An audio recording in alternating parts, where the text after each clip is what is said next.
The challenge of a season like Christmas is the question, so what? Over the years, I have heard sermons on how materialism has destroyed Christmas and the joy of giving.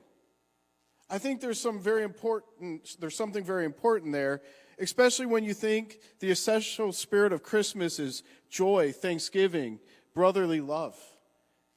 I know that I'm not the only one who's heard those kind of sermons, right? That materialism is destroying Christmas.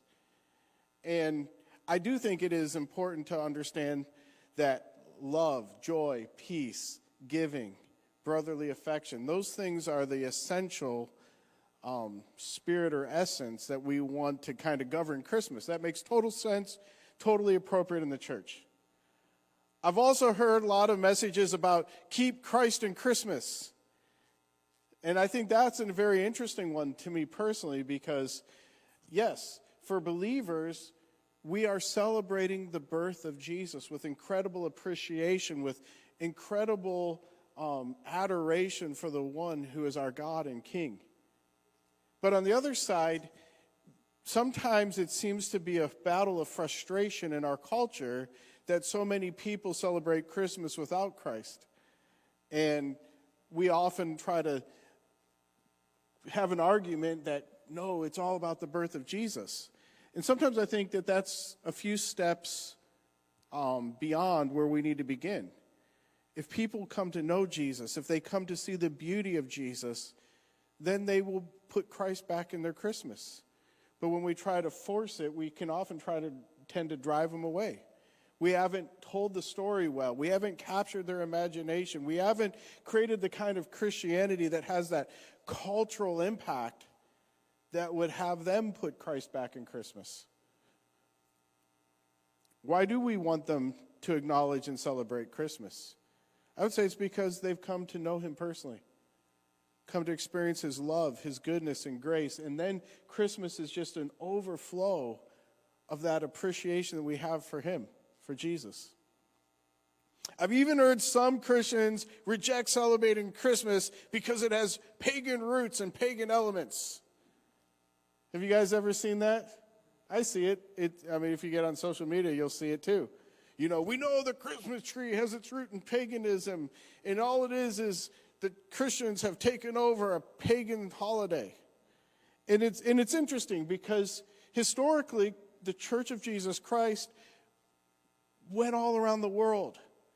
And when it went around the world, it did convert many pagan cultures. And one of the things that they did do was take pagan locations of worship and pagan festivals and pagan traditions and Christianize them, baptize them. And so a lot of people wrestle with if that's a good idea or a bad idea, right? And because it had its roots. Well, if you think we were not sons of God and then we became sons of God, we've been transformed. We were once enemies and we've been brought near by the blood of Jesus. We've been transformed. What does the gospel transform? What can Jesus transform? Do we go, you were once walking in the darkness and now you got to, own? We appreciate what Christ has done, but we leave that identity behind. It's gone. So traditionally, most Christian churches have appreciated what the church has done historically. But I do think in my mind of what am I looking at there? And I'll get to that in a second. It raises the whole question of enculturation. There's no question that Christmas is the largest holiday in America, and many people celebrate it. And yet, if we think about the cultural impact of Christmas itself, so I need to slow this down to get this idea, because one of the arguments I've been hearing about many things is that we have to do certain things. It was why we got to put Christ back in Christmas and 10 Commandments back in the schools and, all of this Christianization of culture visually. And that's not necessarily a bad thing, but what should motivate it?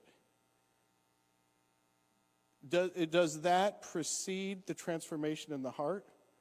Or is it an expression of the transformation in the heart? Does it